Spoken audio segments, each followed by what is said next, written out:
That's a very tricky step and obviously very well rehearsed.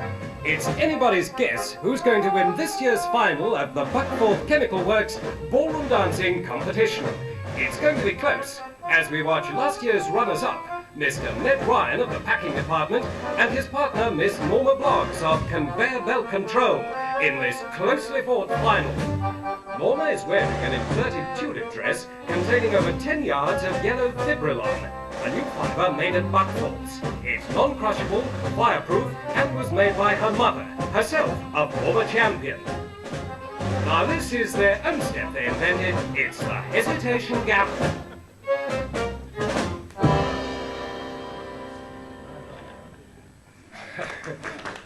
Yes, well, bad luck about their trip. But let's see what the judges say. All the couples are neck and neck up to now. What suspense. Everyone's got 9s, which has been the best point so far, but will they get a 10? That trip was rather noticeable. Oh, 9s again! Well, there's still the freestyle quick step to clinch things. 2 left feet, that's what you've got. Sure, we've still got the quick step. So they leave the floor with 3 9s.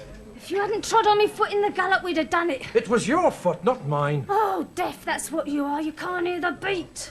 So they make way for last year's champions. The one and only Mr. Peter Hampshire, Assistant Chief Accountant, and the lovely Irene Allbody, his personal secretary. And now the pulsating rhythm of the tango. Take it away, Peter and Irene.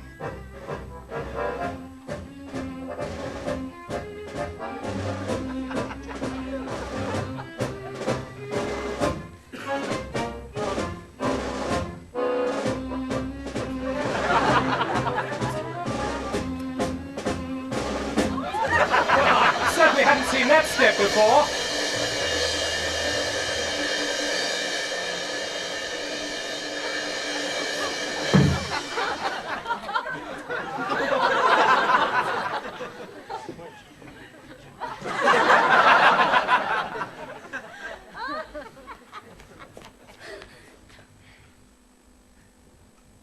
Oh, no.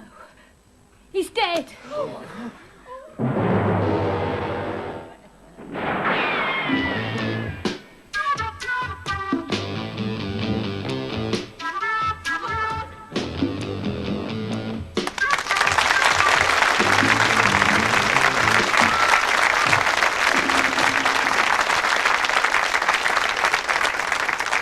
Hello and welcome to WHODUNNIT. Oh, and this is, I think you'll agree, a rather unnatural finale to Come Dancing. However, in the next 40 minutes, I want you to try and work out who murdered Peter Hampshire and why, apart from his dreadful dancing. Now, in the studio, we have a panel who will later cross-examine the suspects, and this week, they are a regular WHODUNNIT solver, and always welcome back, the glorious Anushka Hempel.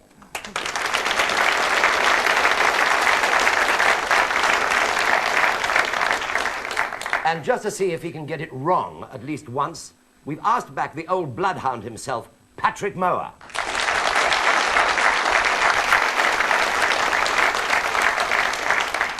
By the way, I'd like to thank Patrick very much indeed for stepping in at very short notice because Stratford Johns is unable to be with us due to illness. Thank you very much indeed, Patrick. Now, someone who always gets it right where he comes from because there aren't many suspects on a desert island, Roy Plumley.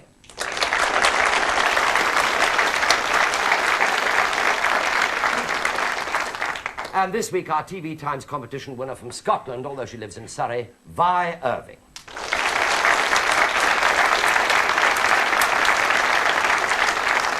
So now, back to the plot. Peter Hampshire of the Buckforth Chemical Works has been murdered while dancing, and presumably the shoe was poisoned. Now, don't forget that the guilty party is bound to lie. And unfortunately for him or her, one of the judges was Superintendent Withers, who is now talking to the manager, Mr. Bottomley. What a thing to happen. A heart attack, and so young. I'm afraid not, Mr. Bottomley. I recognize death by poison caused by this sharp pin in the toe cap. Surely, Superintendent Withers, you're not suggesting... Murder, Mr. Bottomley. Lucky I'm on the spot. The rest of my boys will be here soon, but in the meantime, I'd like to ask a few questions in here. Oh, of course, of course. You don't think one of the other competitors... Well, the deceased has won the title every year for the last 5 years. Keen rivalry amounting to obsession. Who knows if someone's not a bit round the twist?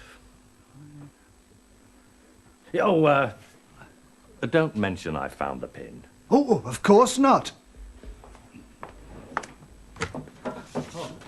Superintendent Withers would like to ask a few questions, so come in, please. It's all awful. Terrible loss to all of us. Oh, what a shock. Oh, my God, yes. A tragedy. Oh, well, we all have to go. Poor Peter, he seems so fit. Heart attack, I suppose. Murder. Oh, no. Murder? How? Only 2 people know that. The murderer and myself. But I can tell you that Mr. Hampshire died of poison. No doubt. From the factory where you all work. Buckforce. Look, do you suspect one of my colleagues? Who are you? Jennings, sir. Factory security. And I think I can vouch for the integrity of all here. All well known to me, sir. Yeah, Mr. Hampshire, he was the assistant to Mr. Davis. Mr. Davis there. Yes, I think I can remember who most of you are from the announcements. That's Mr. Davis's partner, Miss Tillotson, canteen manageress. Mr. Ned Ryan of the packing department. His partner, Miss Bloggs, conveyor belt supervisor. Oh, by the way, Miss Bloggs, do the belts convey deadly poison? Oh, I don't look at the labels on the bottles. I just make sure they go in the boxes. I see. Which then go to Mr. Ryan in the packing department. That's it, sir. So either of you could have access to any bottles of poison. Yes. Yes, they could, sir. You're asking for a thump on the nose, Boyle. Look, I'm only doing my job, Ryan. We have to know everything in security, sir. And in security, you have access to all departments. Everywhere, sir, that's right. Including laboratories where poison might be kept. Well, He's always sticking his nose into everything. And he can get his hands on anything he wants to. She's just trying to blame him to cover up for herself. And you are? Mrs. Jennings, his wife. And what has Miss Tillotson got to hide? Well, well, you better tell him, love. I mean, it's bound to come out in the end. Anyway, I've forgiven you. I can't. It's too awful. Then I will. The deceased, Mr. Hampshire, had been having an affair right under my nose, behind my back, with my wife. This apparently upset Miss Tillotson, the canteen manageress, who, as everyone knows, had high hopes in his direction. Subsequently, my wife confessed to this momentary strain from the path. It was only that once in the recreation room. Yes. And I did as the good book said and forgave her. After I might add, fetching her a good belt across the chops. Just once in the recreation room. Yes. And then we hardly did more than just hold hands. Do you recognise this? Oh, dear. Yes. A letter from you in the dead man's pocket, asking for your other letters back. A letter in which you specifically asked the deceased to try and forget what happened under the social club pavilion. And also the incident behind the cycler shed. What?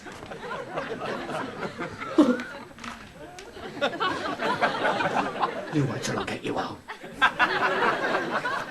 Are you being blackmailed into continuing the affair? If she was, I'd kill him. Oh, I just wanted my letters back. Mrs. Jennings, you're a secretary in a chemical laboratory. You could get your hands on all sorts of chemicals. I just typed lists. Look, leave her alone, will you? Can't you see she's upset? Did you do it, Mrs. Jennings? No, sir, I swear. Well, she certainly seems to be the most likely suspect. Apart from you, Mr. Davis. Me? Why on earth should I wish to see my valued assistant dead? As the late Mr. Hampshire's personal secretary in accounts, he naturally confided in me. And? Mr. Hampshire suspected that Mr. Davis had been, to put it politely, cooking the books. What? He only found out yesterday. Did he have any proof? Yes. Something he overheard when he picked up his phone and got a cross line to Mr. Davies's office. Did he say what? No. He was going to dictate a report, but he never had time, and now he's dead. I cooked the books. Ah, an admission. He'd done it to keep Hampshire quiet. Will you allow me to finish my sentence? I cooked the books? What utter nonsense. In fact, the truth is, the late Mr. Hampshire told me only yesterday that he suspected his secretary, Miss Allbody, of embezzlement, using forged signatures on company checks. Lies. Oh, Lies! no, He's trying to accuse me to hide the fact he's a murderer. As you can see, Superintendent, it's all go here at Buckforth. Miss Bloggs, your tone is out of place. This is a murder inquiry. Remember, you as a conveyor belt supervisor have access to all the factory's products. And I understand you were keen to follow in your mother's footsteps as a world champion dancer. With the best couple out of the way, you stood a good chance of winning this year. With that Irish pudding, I didn't. But I will next year, with a new partner. I don't know. The competition's been cancelled. Sure, no one's won or lost. On the contrary, Mr. Hampshire's lost. Lost his life. But imagine, if I hadn't been a judge, he might have been thought to have had a heart attack. But I noticed him clutch his foot when he fell. So, I removed his shoes and extracted a pin, which I suspect poisoned him. Or the competition might have gone on. But who'd have won? At least you'd all have had a better chance. Yeah, had I not removed it, one of you might have got there first. But who? Who got into Mr. Hampshire's changing room and sabotaged his shoe? Yeah, by the way, where did he change? In here, in this office. Oh? Which might explain this other pair of dancing shoes. Size 9. Belonging, I presume, to the deceased. Why, that's incredible. What is? Those shoes disappeared last week from the recreation room after practice. Who was there? We all were. But why would they be here? And who brought them? The murderer? Who else?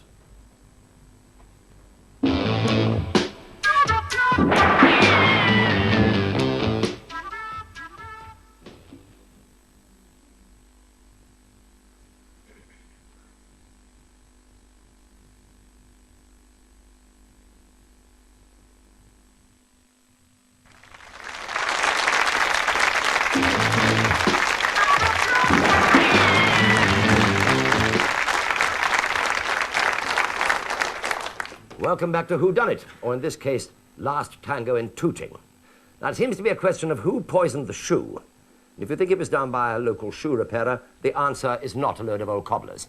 So, back to Buckforth for the last dance, and keep an eye on Superintendent Withers. I don't think much of his questions, but he does a superlative samba. Watch. Now, why would someone steal, last week, a pair of the deceased's dancing shoes, bring them here today, and leave them under the desk in the room in which he changed? Now we have 2 pairs of shoes. The ones in which he died, and the spare pair. I suggest the spare pair were substituted, and the other pair removed to give the murderer time to fix the pin. So who came in here? Well, I did, to ask him about my letters. It was about 10 minutes before the competition. Mrs. Jennings, you look a real picture. Oh, thank you, Mr. Bottomley. Oh, lots of luck. We'll do our best.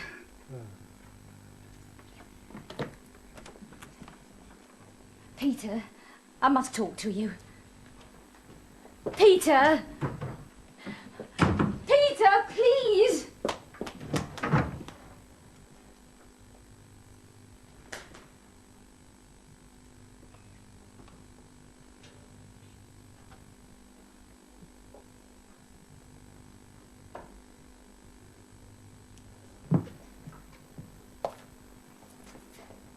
What the hell are you doing here? Look, I told you to stay out of Hampshire's way. Now, if I catch you two canoodling, I told you it was finished. Just came in to use the phone. Thought I'd give Mother a call. Yeah, well, call her when it's over. Now, come on. Oh, this shoe. What do you mean you call her when it's over? Lots of luck, both of you. Where's Mr. Hampshire? He just went out that door. Come on. And then we went straight back to our dressing cubicle. Why did you go to Mr. Hampshire's room? I wanted to borrow Hampshire's shoe stretcher. I've got a new pair of shoes, you see, they're a bit tight. I see. And Mr. Hampshire never turned round. He just ignored you and went out of that door over there. Yes. It's a little bit warm in here. Does anybody mind if I take my jacket off? No, allow me. Thank you, sir. Mr. Ryan, Sir? did you come into this office at all? Oh, I don't know about that, sir. You see, I was upstairs in my changing room until the commencement. Yeah, and your changing room is at the top of the staircase through the door by which Mr. Hampshire left to avoid Mrs. Jennings. Did you see him? Oh, no, sir. But, now, wait a minute. Come to think of it, I did. I opened my dressing room door for a bit of fresh air, and he passed by. You saw his face? I wouldn't know about that, sir, but I saw his back with his number on it. Number 9. I see. And did anyone else come in here?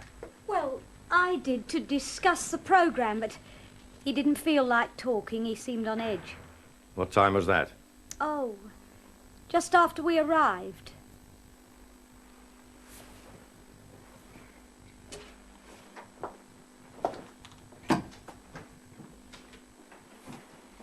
I'm very worried about that new reverse spin we've been practising. Couldn't we go back to the old one? No, you'll get points for that, you see. But I do think No, the you old... don't think. I do. Now, let me get changed, will you? Very well. But please don't have a drink. If I want to go to the bar and have a drink, I will. In fact, as soon as I've changed, I'm going down there for a very large Scotch and soda. Oh, no. You know damn well if you tell me not to do something, I'll do it. Please yourself.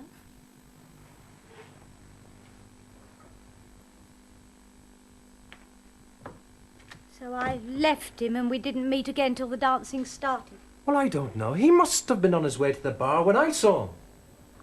That was the only time you were in here. Yes. And nobody else came in here. Miss Tillotson and I were in here briefly. I came in to have a word with the deceased, but there was no one in here. Obviously on the drink again. Then Miss Tillotson came in. Yes. It was about 10 minutes before the competition was due to start. I'd intended to tell him I was going to hand him my notice. I couldn't bear seeing him eating every day in the canteen, never taking his eyes off his toad in the hole, his favourite dish, refusing even to speak to me. And as Mr. Davies said, we met in here. Oh. Hampshire? Oh. Mr. Davies. Looking for Hampshire. He's probably at the drink again. Let's hope he has one too many. We may stand a chance.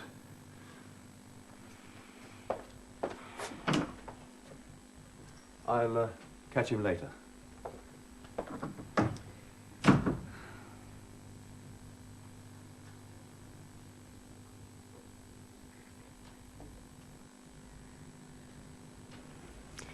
It was 10 minutes to 8. But I decided not to wait and upset him before the competition, so I left. Well, it seems nearly everyone had an opportunity. All in and out of here while Mr. Hampshire was at the bar. And he always changed into his competition shoes at the last minute. I wonder what time he actually went down. Mr. Ryan, you saw him pass your door. Can you say what time it was? Oh, well, I wouldn't know about that, so you see, I don't wear a watch. You know, they don't work on me for some reason. I came in here to answer the phone, and I remembered he wasn't in here at 7:46 p.m. How come you're so exact about the time? Well, when I got to the phone, it stopped ringing.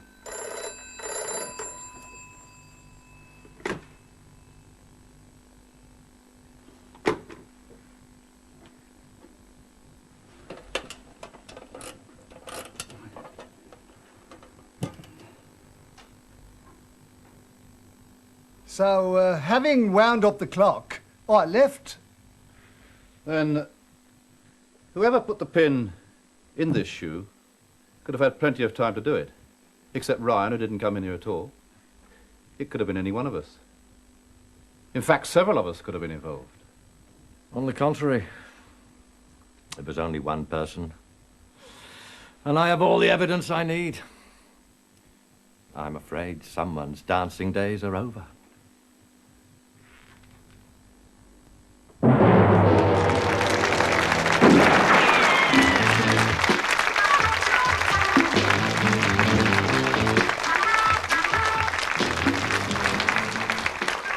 Before you all check to see if there are any pins in your dancing shoes, panel, I shall now address you. As this is the last in the series, we're going to try something difficult and not allow you any replays at all. What? There. What? There's a challenge But for that you. gives you time to think. It'll give you Again. plenty of... Well, yes, I know it does. Poor But Vi. well, Vi will be all right. You'll help her, won't you? Good. All right, let's start off with some questions. Anushka, where you go? Question, please. You don't want to ask one. Patrick. Well, yes, I'd like to ask a question very much on behalf of Stratford Johns, actually, and myself. I'm playing a detective superintendent in a new series, but I'd like to have a go at the inspector. Superintendent. Superintendent, sorry. Did you notice what he did? No. He pulled the pin out of the shoe with his fingers, fingerprints. Why didn't you wait for forensic? Sir, if you're playing a detective superintendent, it must be in Gulliver's Travels. If you can find a fingerprint on the head of a pin, I must say. What about the fingerprints all over the shoes? Why were you so quick in deciding that it was poison? He could have been kicked by Miss Goodbody. Hardly likely, sir. If a man clutches his foot and then dies, what conclusions would you draw from that? I don't know, he'd been a very nasty pain in the shins or something. Thank you, Patrick. Yeah, Anushka, yes, we've got a question now. Yes, I want to know what Mr. Davies was doing underneath the desk. What were you when you got caught by Norma? Yeah. Yes? Yvonne, I'd call it. Well, you know, he was a bit of a drinker. And I knew he kept a bottle under there sometimes. And you wanted a quick sip yourself, and that's why you were down there, because you knew that's where he kept it. Well, I was doing my shoelace up as well, and I just thought I might combine the two things. Thank you. Tie your shoelaces to the bottom. Good. Thank you Yes, very actually, much. He was seen quite clearly tying his shoelace. Thank yes. you. Yes, Vi, question? I'd like to speak to Mr. Bottomley. What were you doing at the pin board? At the what? The notice board you were... Oh, just putting up the notices for the next dance on Saturday night. I see. Thank you. Yes, Roy. Mrs. Jennings, you had assignations with the deceased under the social club pavilion and behind the cycle shed. The recreation room must have been heaven.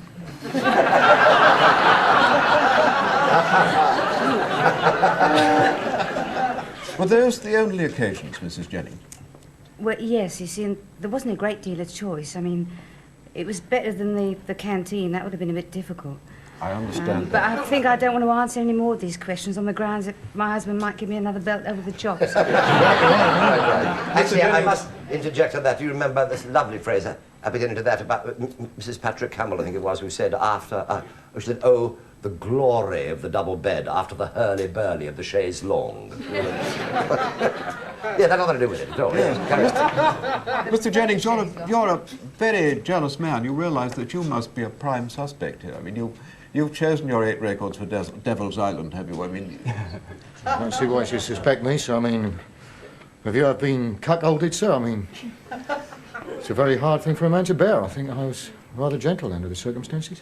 But you gave way to your passions. You sloshed your wife. Is there a mark upon it, sir?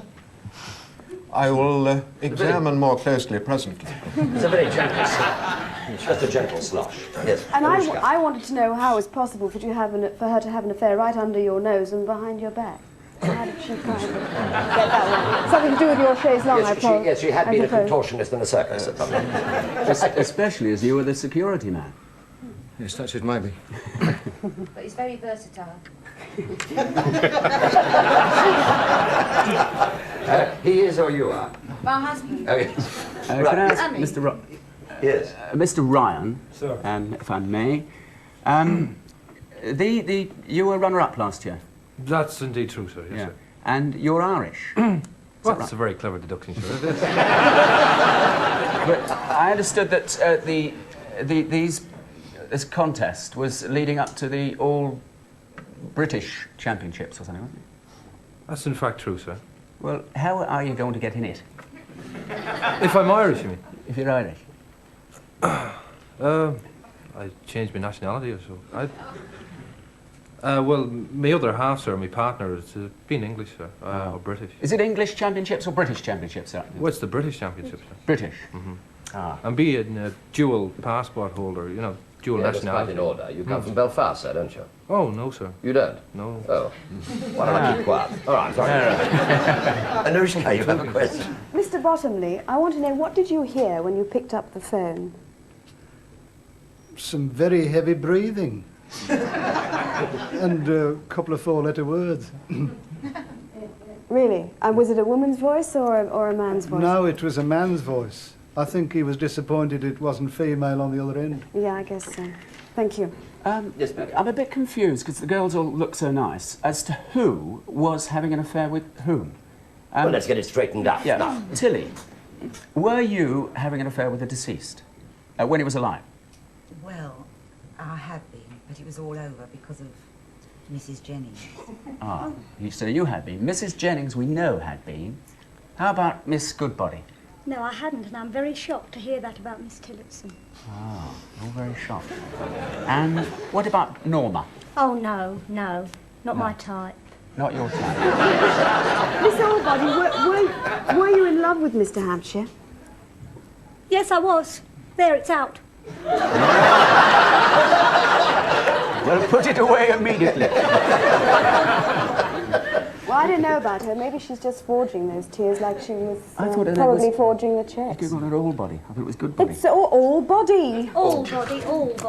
Miss Allbody, you were 5 times champion with the deceased. Yes, sir, 5 years running. He's not very good. It struck me he didn't know his chasse from his tango. I mean, you must have led him through.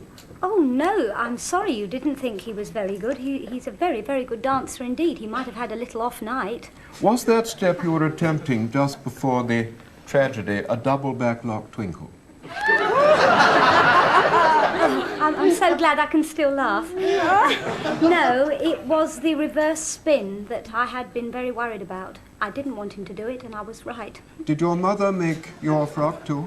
Yes, my mother and me. Yes. You didn't put any of those sequins on in the firm's time, I hope? Oh, no, sir, of course not. Did you realize you put that frock down on the shoes? Yeah. I didn't particularly realise, sir, no. Did you notice that? Yes, Patrick? I'd like to ask one of the men, which one shall I ask? Mr. Jennings. Doesn't he? He looks very guilty, doesn't he? Don't you think so? Mr. Jennings. How are the numbers attached to the backs of your jackets, sir? Oh, well, there's, I believe there's 2 pins. I mean, I haven't got eyes in the back of my head, but yes. 2 pins. There they are, Patrick. They're the 2 safety pins. Oh, they're safety pins. Mm-hmm. They're not ordinary pins. No, safety but, pins. I mean, right.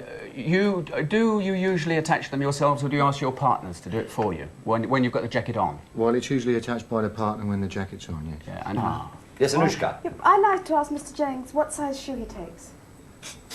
I take a size 8.5. Could you fit into a 9? Well, of course I could fit But- into a 9, yeah. couldn't I? I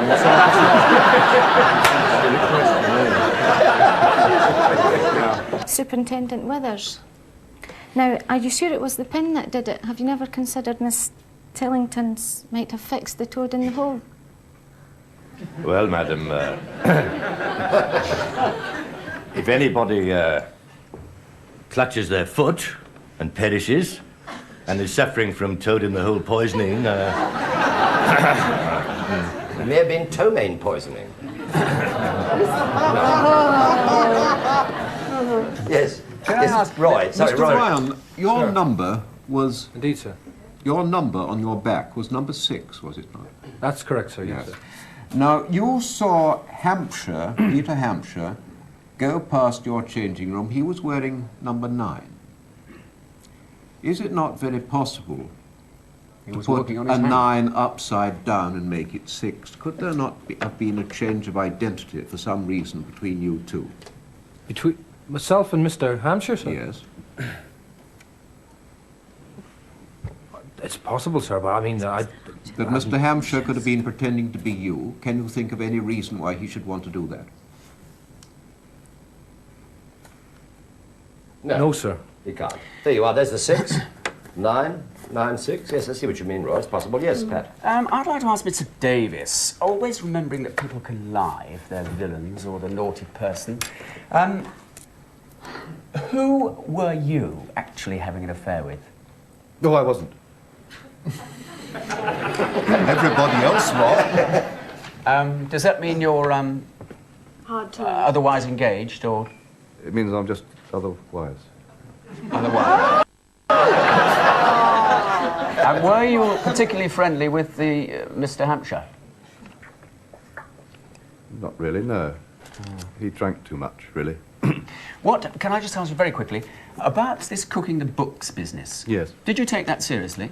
Oh, yes. What? The fact that you were... the fact that you were accused of cooking the books? Oh, yes, yes. Because, as I say, she was being accused of embezzlement, and I just thought she was trying to get it running on me first. Yes, this is... Thank you very much. I must go to you, Anushka. We haven't got very much time left. Yes, Mrs. Jennings, when you were having your affair with Mr. Hampshire in the recreation room, did you actually get his shoes off? No, I wasn't really interested in his shoes. No, but did he take them off to make it a bit more comfy? No, we didn't have time. Yes. Vi. Mrs. Jennings, I'd like to know, how did you know that the deceased always put his shoes on at the last minute? Oh, it was common knowledge, dear. Oh, I see. Yeah, we all knew, you see, because we'd known each other for a long time. Know our little habits. Yes, Roy. This was something that was bandied about in the canteen, was it? Oh, everywhere, yeah. I mean, we all had dressing cubicles in the same sort of place, you know, whenever we went to dance anywhere. And you get to know people's little habits and little foibles and things. Where did you all change? Why was Mr. Hampshire changing in an office? Did you change in an office? We had to sort of take our chances where we could. No, we were in a cubicle and it was very small. Me and him and this frock. Yeah, very small, this cubicle. Having to take he was lucky chances- he had the office. Yes. Having to take chances where you could is rather your life, isn't it, Mrs. Jennings? Yes. Yes, Patrick. It is a bit. I'd like to ask, I know it's impossible for you all to show me, the gentleman, but could you tell me very quickly whether your shoelaces are crossed like that or laced horizontally? I don't wear laces. No laces? No. Mr. Ryan? One of each, sir. One of each. One of each. Thank you very much indeed. Very good answer to go out with. Thank you. Time's up, I'm afraid. No more time for any questions. So, panel, I would now like you to write down who done it and why. In the meantime, here is the one last glimpse of a clue for you at home, which isn't shown here in the studio. Maybe it'll help you to make up your mind. But who? Who got into Mr. Hampshire's changing room and sabotaged his shoe? Yeah, by the way, where did he change? On the other hand, never believe in the obvious. Right, panel, can I have your card, please? Thank you very much indeed. Thank you, bye. Patrick? I'm afraid I've signed it the wrong way around. I've never done You this just game put before. Patrick, doesn't mean a thing. Ah, that's better. Anushka. Thank you. Cards now in my possession. Nobody can get at them. Here we go. Anushka, are you informed tonight? No. Yes, Have you sorry. got it right? Who did it and why? Well, I've decided to go for the obvious for the first time, I think, since I've ever done this panel game, because I always think that the person who's obvious never ever gets to do it in these things, because he's supposed to be sort of so subterfuge, etc., etc. So I've gone for dear Mr. Jennings, because I think that he changed the shoe over when he went into the room, and I think that he was probably wearing that number back at the front when Mrs. Jennings saw the person disappear out the back and come around the other side again. And I think the shoe in his hand was a size 9, and he probably went out and bought the shoe specially and just changed it over. Thank you. Very perspicacious of you. Patrick. I know I'm always wrong. All right. I'm always What wrong. do you say, Patrick? Well, I think the numbers were a red herring. I think that Iris Goodbody, Iris Irene, I think she probably did swap the shoe over when she came and put her tulle down on the thing and took the shoe away. But I think she was conspiring with Mr. Davis, I believe, who, when he was discovered in the room, was bending down and swapping over the shoe. And I was too busy watching all the pretty girls to notice that I should have been looking at those crosses and those horizontal Laces. Thank you very much indeed. Yes, Vi.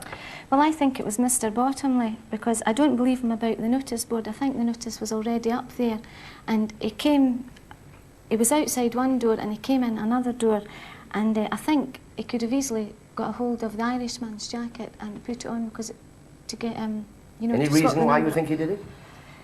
I don't know. It just seems very smooth and you know.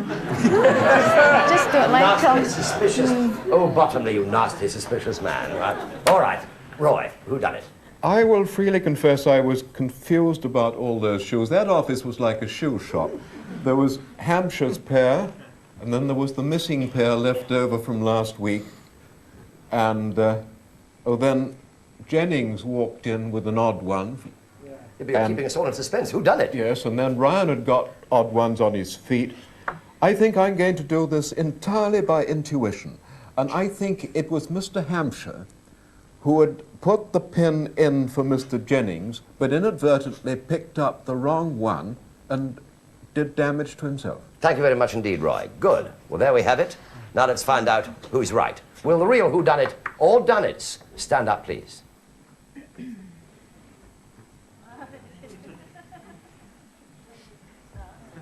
Aha! Well, there we go.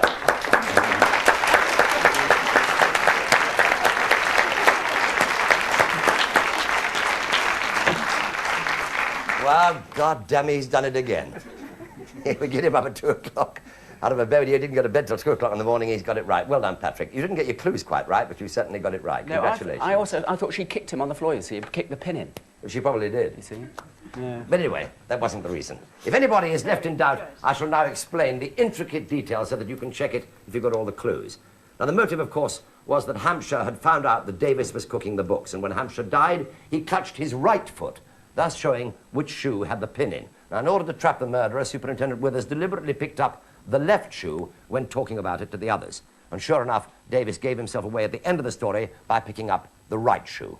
Also, the straight-laced shoes seen by the manager just before Davis entered became crossed ones when Davis left. Now, how he did it was by coming into the office when nobody was there to substitute the shoes with the other ones that he had doctored. Unfortunately for him, Miss Tillotson walked in so that he had to leave the other pair under the desk.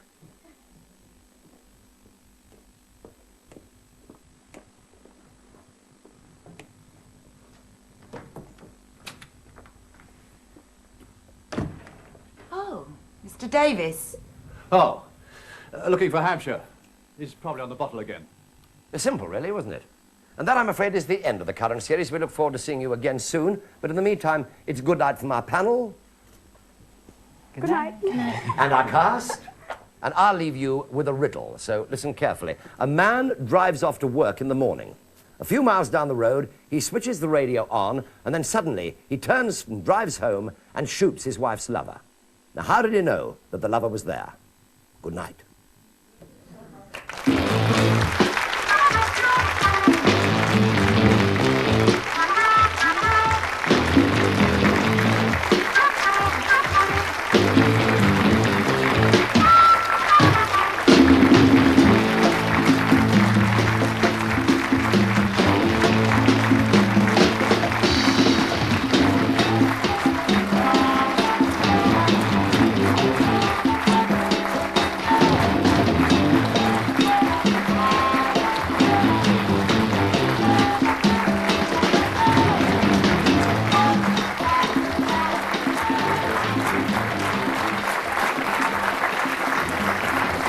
The answer is that he was listening to the radio phone-in program, and when the DJ happened to dial his home number, a man answered the phone.